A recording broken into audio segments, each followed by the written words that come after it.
നമസ്കാരം. ഇന്ന് ഞാൻ നിങ്ങളുമായിട്ട് ഡിസ്കസ് ചെയ്യാൻ വെച്ചിരിക്കുന്ന ഒരു ചോദ്യം കഴിഞ്ഞ ദിവസം നമ്മുടെ ഫേസ്ബുക്കിൽ കണ്ട ഒരു ചോദ്യമാണ്. അതായത് ആനാബോളിക് സ്റ്റീറോയിഡ് എടുക്കുന്നത് കൊണ്ട് എന്തെങ്കിലും സൈഡ് എഫക്റ്റ് ഉണ്ടോ എന്നുള്ളൊരു ചോദ്യം കഴിഞ്ഞ ദിവസം നമ്മുടെ ഒരു പ്രേക്ഷകൻ ഇങ്ങനെ ചോദിച്ചു. പക്ഷെ അതിനെക്കുറിച്ച് ഇതൊന്ന് ക്ലാരിഫൈ ചെയ്യാമെന്ന് വിചാരിച്ചിട്ടാണ് ഞാൻ ഈ വീഡിയോയിൽ വന്നിരിക്കുന്നത്.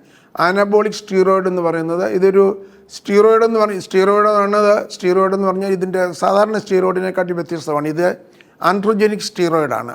അതായത് ഇത് ടെസ്റ്റോസ്റ്റിറോണുമായിട്ടാണ് ഇതിൻ്റെ ഒരു ബന്ധം. ടെസ്റ്റോസ്റ്റിറോണിൻ്റെ കൂട്ടുള്ള ഒരു സിന്തറ്റിക് ഹോർമോൺ, നമ്മൾ വെളിയിൽ നിന്ന് ഉണ്ടാക്കുന്ന ഒരു ഹോർമോണാണ് ഈ ആനാബോളിക് സ്റ്റീറോയിഡ്.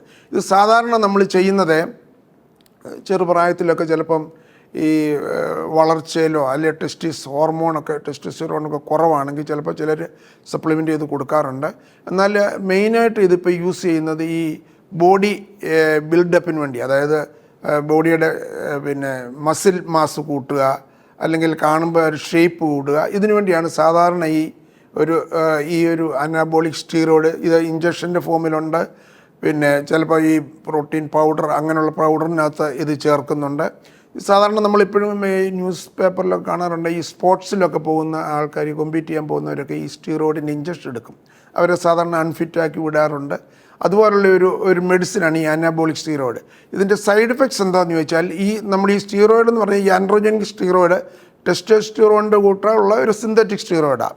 ഇത് നമ്മുടെ ശരീരത്തിൽ ചെല്ലുമ്പോൾ നമ്മുടെ ശരീരത്തിലെ നോർമൽ ടെസ്റ്റോസ്റ്റിറോണിനെ സപ്രസ് ചെയ്യും. അതായത് നമ്മുടെ ടെസ്റ്റോസ്റ്റിറോൺ ഉണ്ടാകുന്ന ടെസ്റ്റിസിൽ നിന്നാണ്. ആ ടെസ്റ്റിസിൽ നിന്ന് വരുന്ന ഈ ഹോർമോൺ ടെസ്റ്റോസ്റ്റിറോണിനെ ഈ വെളിയിൽ നിന്ന് കൊടുക്കുന്ന ഹോർമോൺ സപ്രസ് ചെയ്യും. അപ്പോൾ എന്തോ പറ്റുമെന്ന് ചോദിച്ചാൽ, പെട്ടെന്ന് അതിൻ്റെ ആ പ്രൊഡക്ഷൻ, ടെസ്റ്റിസിൽ നിന്നുള്ള പ്രൊഡക്ഷൻ കുറയും. ഷോർട്ട് ടൈം ഒക്കെ ആണെങ്കിൽ ചിലപ്പോൾ ഇത് ഗുണമായിട്ട് വരാം. അതായത് റീബൗണ്ട് ചെയ്യും. ഈ ടെസ്റ്റോസ്റ്റിറോൺ ഈ മരുന്ന്, ഈ അനബോളിക്കിൻ്റെ ഈ ഇഫക്റ്റ് മാറുമ്പം നമ്മുടെ ടെസ്റ്റിസിൽ തന്നെ അതിൻ്റെ പ്രൊഡക്ഷൻ കൂടും, അത് റീബൗണ്ട് ചെയ്യാറുണ്ട്. എന്നാൽ ലോങ് ടൈം ഇത് കഴിച്ചു കഴിഞ്ഞാലുള്ള കുഴപ്പം എന്താണെന്ന് വെച്ചാൽ, ഗ്രാജ്വലി നമ്മുടെ ടെസ്റ്റിസിൽ നിന്ന് വരുന്ന ഹോർമോൺസ് കംപ്ലീറ്റ് സപ്രസ് ചെയ്തിട്ട് അതിൻ്റെ പ്രൊഡക്ഷൻ കുറയും. പിന്നെ ചിലപ്പോൾ ഇത് കുറച്ചാൾ എടുക്കുകയെന്നില്ല, ടെസ്റ്റിസിൻ്റെ സൈസും അതിൻ്റെ പ്രവർത്തനം കുറയും. അത് ഭാവിയിൽ ചിലപ്പോൾ അത് ഇൻഫെർട്ടിലിറ്റി, അങ്ങനെയുള്ള ഇറക്ടൈൽ ഡിസ്ഫങ്ഷൻ, ഇൻഫെർട്ടിലിറ്റി മെയിനായിട്ടും ഈ ടെസ്റ്റോസ്റ്റിറോണിൻ്റെ പ്രൊഡക്ഷൻ കുറയുമ്പോഴത്തേക്ക് സെമൻ പ്രൊഡക്ഷനൊക്കെ കുറയും.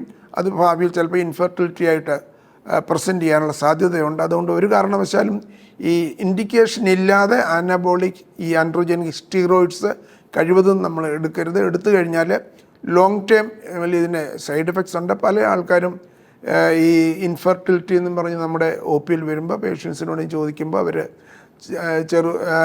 ചെറിയ പ്രായത്തിൽ ഇതുപോലുള്ള കോമ്പറ്റീഷനൊക്കെ പോകുമ്പോൾ ഇതുപോലുള്ള ഇഞ്ചക്ഷൻസ് ഇടയ്ക്കെടുക്കാറുണ്ട്. അല്ലെങ്കിൽ ഈ കൂടുതൽ നാളും ഇങ്ങനെ ഇത് ചേർന്ന പൗഡറൊക്കെ കഴിക്കാറുണ്ടെന്ന് പറയുന്നുണ്ട്. അതുകൊണ്ട് ഈ ഒരു കാര്യം വളരെ ശ്രദ്ധിക്കണം. പ്രത്യേകിച്ചും ഈ സ്റ്റീറോയിഡുള്ള ആഹാരങ്ങളോ അല്ലെങ്കിൽ ഇഞ്ചക്ഷൻസോ കഴിവതും നമ്മൾ ആവശ്യമില്ലെങ്കിൽ ഒഴിവാക്കണം. നന്ദി. മറ്റൊരു വിഷയമായി വീണ്ടും കാണാം.